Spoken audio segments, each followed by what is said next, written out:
I used to get phone calls from random people who would call and say, Shanti mein kranti ho gayi hai. In Marathi, they say, Shantate madhe kranti ghadli. That means there was a silent revolution that we showed through the ballot boxes. There were just two images that would flash in front of my eyes. One was that farmer who gave me that hope, and this deity that would come in front of my eyes. It was these two images that gave me hope. Whenever I went to these villages, the farmers, they were so disgruntled with Modi government and that their policies for the last 10 years, whether it was GST. And the farmers were so upset. There's no ration in the ration dukans. They say, you know, Ujjwala Yojana and all. एक तरफ से उज्ज्वला योजना देने की का वादा करते हैं और दूसरी तरफ से उनका जो पीला कार्ड होता है, जो BPL कार्ड, वो कट करते हैं. Congress is in our blood. And even if I were not born in this family, I would still believe in the ideology and the values, the principles of the Congress party. There's always an inner voice. All of us have it. You know, it's an instinct, it's an intuition, it's a message. It's been hard at times. It's been difficult to survive as a woman in politics. People have a lot of expectations from you because you're so-and-so's daughter. So it's not all easy. And then when you're not able to meet those expectations, that can be a little brutal. The BJP is known to do, you know, to stoop very low, whether it's speeches, whether it's campaigns, whether when it comes to women. So they would morph. I've apologized to my people on many occasions, you know, chuk bhool ho to maaf kijiye. The sensibility of the party and power is against women or to, you know, to just malign you or whatever. That one has to be careful. People around him thought, abhi ye shaadi karke chali jayegi. But then I worked harder.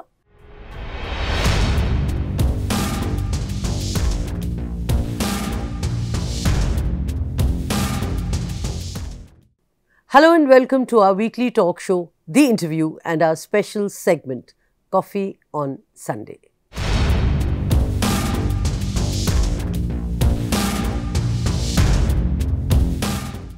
She is not new to politics, but talk about Parliament, then it is her first time. She has not only followed her father's footsteps, but carries his name alongside hers. Praniti is not simply Praniti, but Praniti Sushil Kumar Shinde. Her father, Sushil Kumar, a former union minister and governor. He was defeated twice from the constituency that his daughter has now won back. Has she, by this win, avenged her father's defeat? Why did she spurn the BJP's offer to join the Saffron Party? How does she handle character assassination? We have with us Praniti Sushil Kumar Shinde to tell us all this and much more, and also take us through her personal and political journey. Praniti is here with us as our guest in our weekly talk show, The Interview, in our special segment, Coffee on Sunday.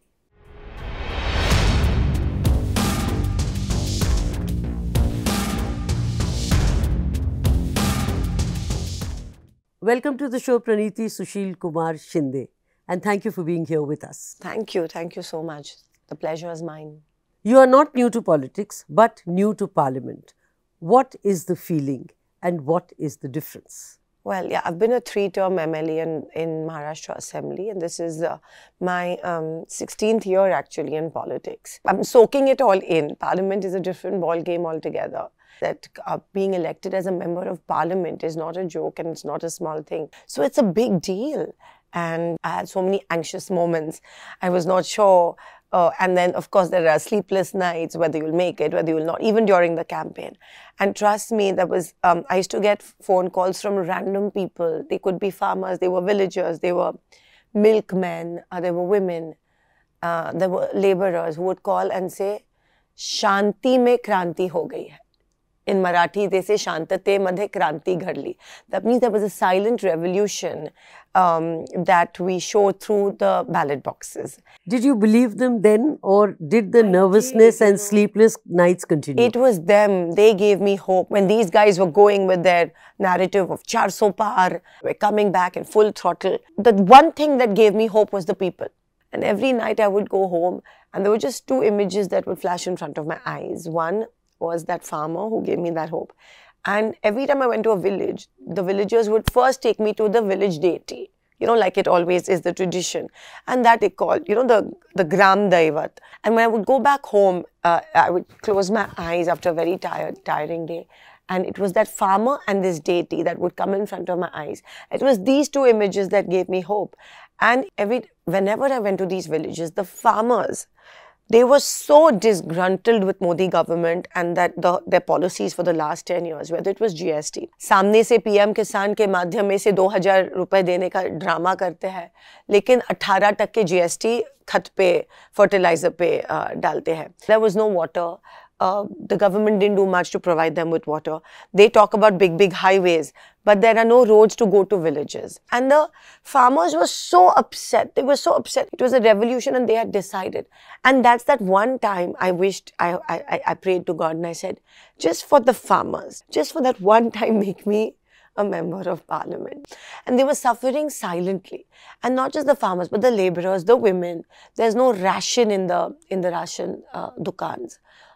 They say, Ujjwala Yojana and all. एक तरफ से उज्ज्वला योजना देने की का वादा करते हैं और दूसरी तरफ से उनका जो पीला कार्ड होता है, जो BPL कार्ड, वो कट करते हैं. They say they are deliberately made to sign कि अभी हमको राशन की ज़रूरत नहीं है. They are deliberately made to sign. उनको पढ़ने भी नहीं आता कि ये कौन सी योजना बंद कर रहे हैं. So the lot of issues was a huge anti-incumbency. The last 2 MPs who were elected from the BJP, their tickets were not repeated. Their candidatures were not repeated because they were absolutely useless. 95% of the villages in my constituency. And I just didn't go to ask them for votes. I went to listen to their voice. I've been elected thrice as an MLA because I've worked hard. And I worked like a corporator in spite of being an MLA. And I promised them I'll work like that for you. And that's my calling, actually, to work with the people. I can't do anything any better than this, than being with the people of my country. And I always knew somewhere that I had an upper hand. And it was those people who gave me confidence. What went on in your mind while taking oath? Of course, not your first oath, but the first in parliament. It was a very emotional moment. My father was sitting opposite. My parents were there. This was the temple of democracy. And as a politician, as a social worker, you have worshipped this all your life. You have thought about being there. You have watched, you have read it in the books of history. I'm getting goosebumps. In school, in college, because I went to St. Xavier's College in Bombay and I studied political science and economics. I did law then. So I was always pulled towards, like I said, this is my calling. And then to go to this temple of democracy, which has seen history. I actually somewhere had wished that it was the older parliament building because I've seen my father give those speeches. I've watched every Lok Sabha session, not just because my father was in there, but because, I love that part. And the history and the emotions attached to it was such an emotional moment for me. I decided to take my oath in Hindi because I've taken it in Marathi. And here we're representing the nation. This is my Rashtriya Bhasha, which I'm very proud of. Like, in Marathi, there's a word ki, Dilli chahi takhta rakh to Maharashtra maza. Means, mera Maharashtra bhi Dilli ki takht jo hai, wo kayam rakh raha hai. So it was such a proud moment. And I know that this is a very responsible, I'm here with responsibility. And if I can't deliver to the people of my constituency, then that'll be the worst. Are you nervous? Considering it's a responsibility, like you say, and you have to deliver. So are you nervous? And do you feel this is something, I hope I can handle it well?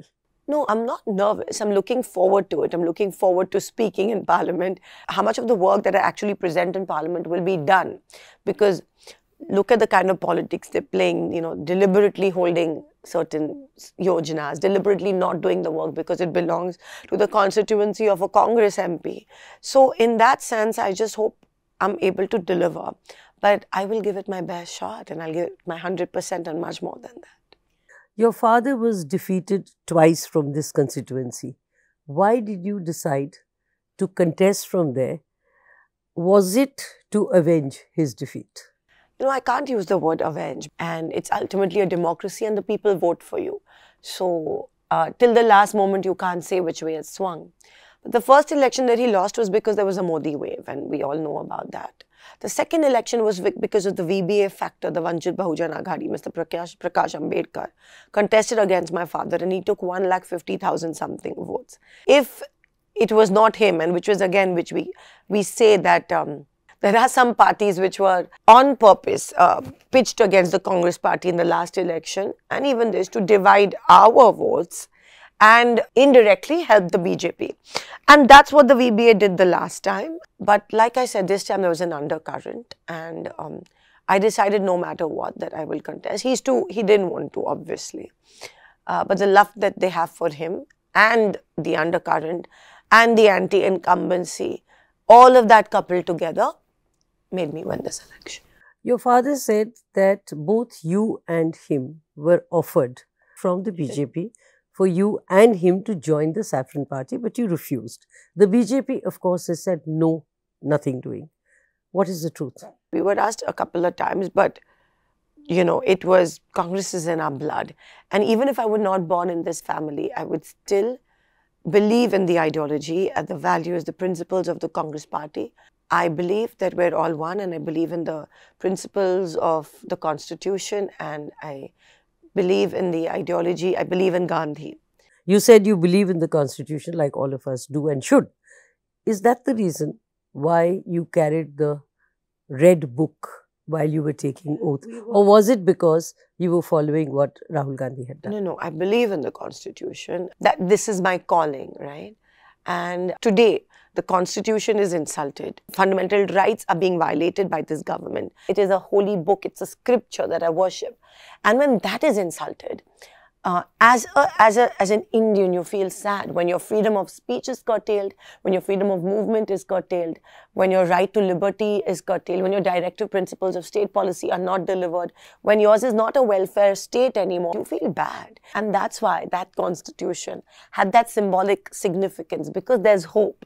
Believe in the Constitution. And that's exactly what the people of this nation, that's the message that they have given them. The Char So Par, so-called, have come down, they've been decimated. You cannot destroy the fabric of secularism. You cannot. And Mr. Modi is mistaken if he thinks that just because they voted for him in the last two elections, that they voted for their so-called polarization politics, politics of hate. He's wrong. He's absolutely wrong. They voted because they thought that they were voting for development.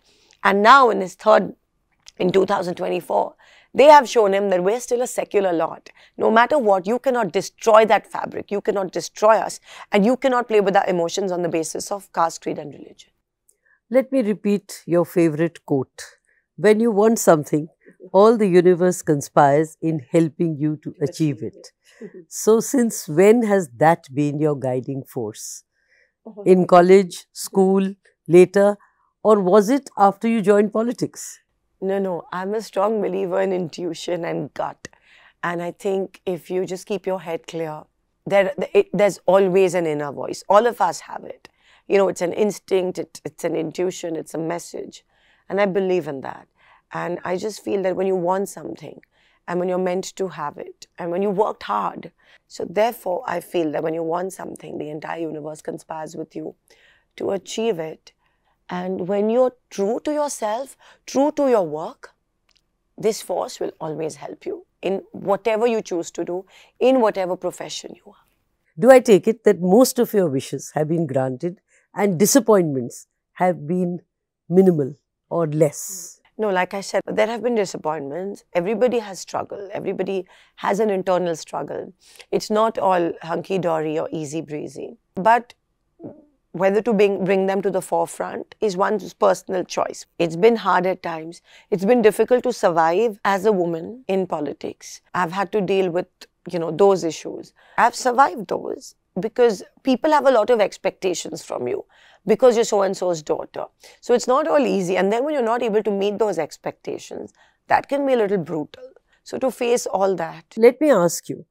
You have been a victim of character assassination. How did you handle that? As a woman, you get these things often, but it also depends on the way you carry yourself. Women do get looked down upon in politics. So it's really about how you handle it. And see, the BJP is known to do to stoop very low, whether it's speeches, whether it's campaigns, whether when it comes to women. So they would morph, they would do this, they would do that. So what did all this do to you?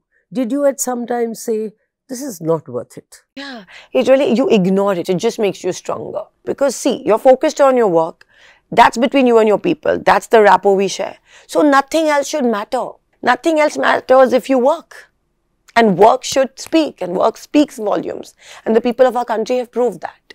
On a lighter note, you do inject an element of drama, if I may use the term. And at one point, Shah Rukh Khan's film song was your caller tune. Swadesh. It is, I think, ye jo desh hai mera, Swadesh hai mera.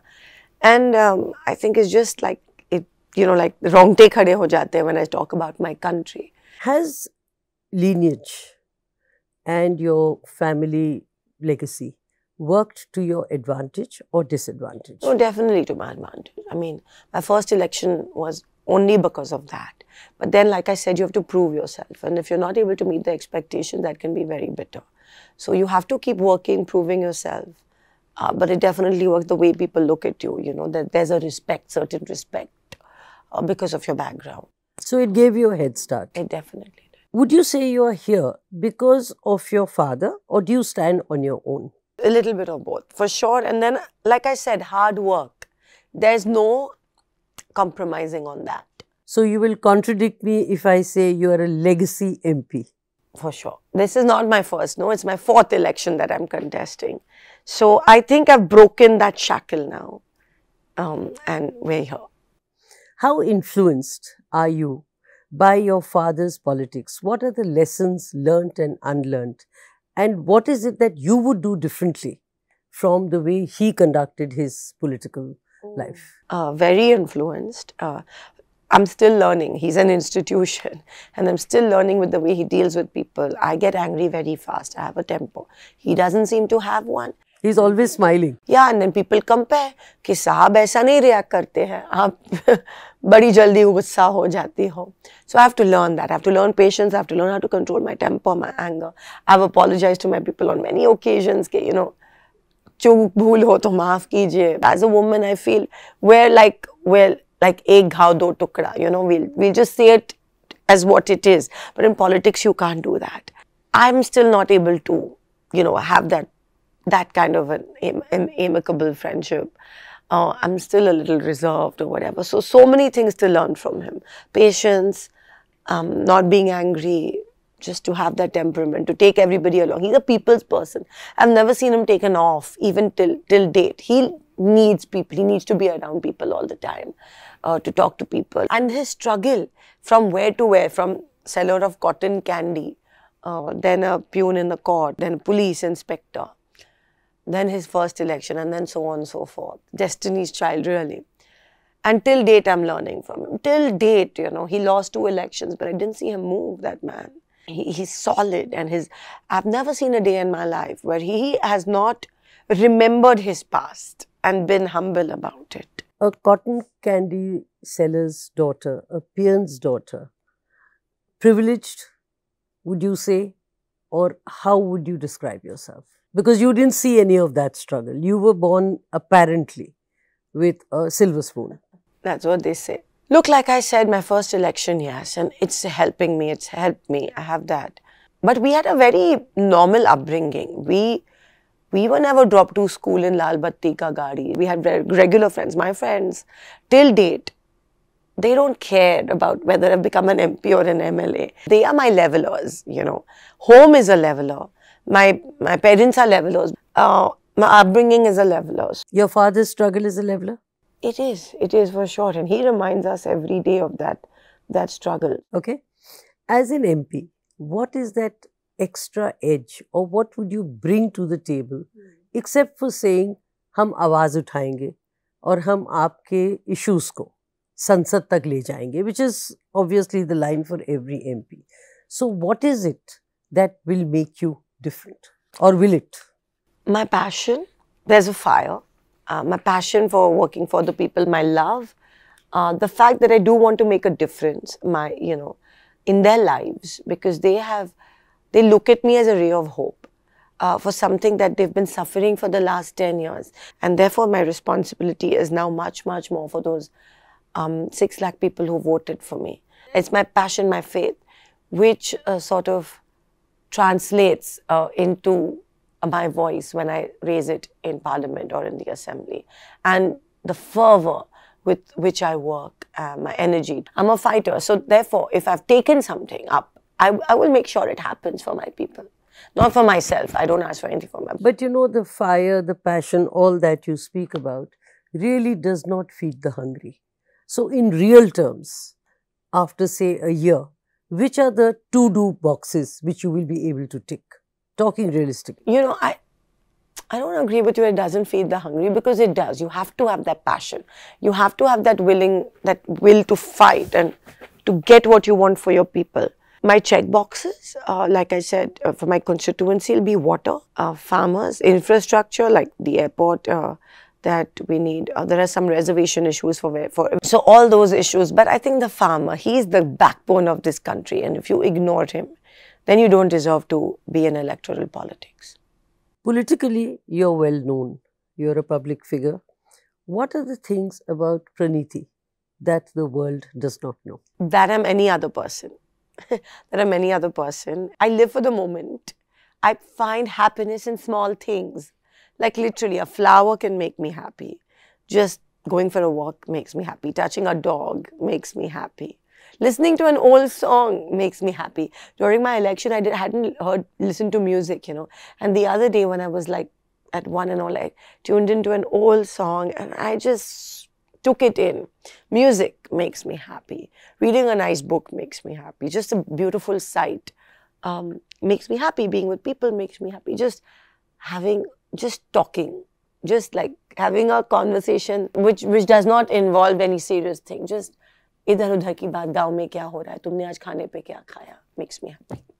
How much of all this has politics taken away from you? You know, nothing. I think all of us lead 2 lives. We live 2 lives. And work is work. And your private space is your private space.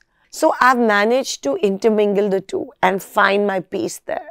So of course, but one has to be very careful now, because the ideology and the sensibility of the party and power is against women, or to just malign you or whatever. That one has to be careful, and the mindset of our people also. Therefore, you have to be a little careful when you're in public, or the things you say. How many blunders have you made? None. None? I don't think so. That's a tall claim. Well, in my speeches, maybe, like I said, everything is a learning lesson. Maybe my initial speeches. Any oh my God moments? Maybe some things I've said to some people. Just like, I just think aloud most of the times, like all women do, without any filter. So maybe those things, like I said, my anger I need to work on. That's a big blunder. That's a learning lesson. And in that, I end up just saying nasty things sometimes. Sometimes it's difficult to say sorry, but I say it. I have to. What would you say is your greatest blessing? Faith, maybe. I have faith. I have faith in a lot of things. I have faith and I believe. And yeah, and the fact that I'm here, that I'm in this family. What is it that you would like undone? And what are the things you would perhaps do differently, if given a chance? I don't know if but I wish I read more. I would have loved to read more. And finally, from law to politics, how and why? I ran an NGO also. And like I said, community, working with the people, working with the women empowerment, youth empowerment was my forte. So this was always what I wanted to do. I just took to it naturally. And then one fine day I went to my father and I said, I want to join politics. It was not a planned family decision. He was taken aback. He was shocked. He's like, no, he's seen it all. He's seen the good and the bad of it all. So he said no initially, because he knew it's a bad, dirty game or a man's world. But then I convinced him and I said, no, I think I'll win it, I'll work hard. And then I won my first election.